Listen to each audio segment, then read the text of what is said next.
Айдана Ниязбекова боюнун кыскалыгына карабай алдыга койгон максаттарына жетиш үчүн алдыга талпынып келет. Ал тоскоолдуктарга карабай бухгалтердик кесипте англис тилин өздөштүрүп, макияж, маникюр жасоо боюнча сабак алып, учурда өзүн камсыздап, апасына тирек болуп келет.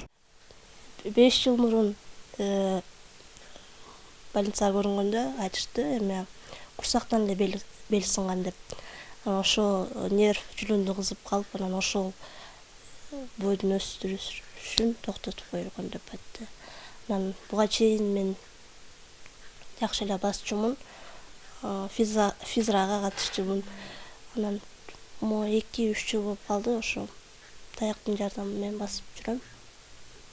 Ошонан быйыл 22-ге чыкканда алып келгиле деп айткан.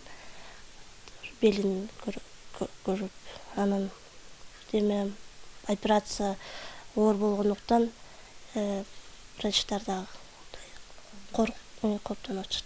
Жашоодо өзүн позитивдүү алып жүргөн Айдана социалдык тармактарда дагы активдүү. Бир мүнөтүн бош калтырбастан бийлеп, ырдап, көпчүлүк айымдарды сулуулап, бактылуу кылат. Анын айтымында көздөгөн максатка жетүү чоң бакыт.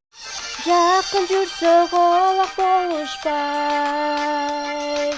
жаман айтып аңдып турушпай.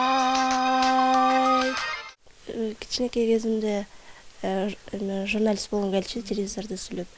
Бирок чоңойгон сайын алмашып, анан 9 бүтүп атканда бухгалтер болууну чечтим. Буюрса ага жеттим.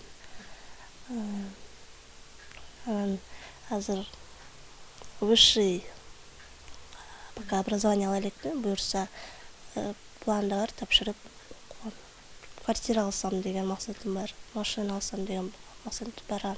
Кесибим боюнча жакшы жумушта иштесем деген максатым бар. Айдана Ниязбекова биздин чыгармачыл топ менен маектешкенче тырмак жасап, замандын талабына шай келтире кооздоду.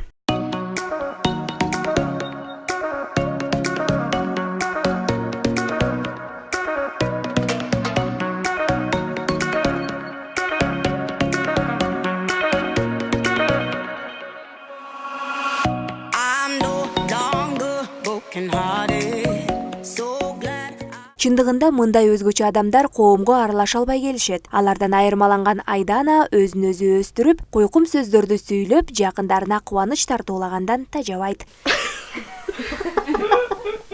Нурай Кайратова, Сезим Карыбекова, Бека Балтабаев, СТВ.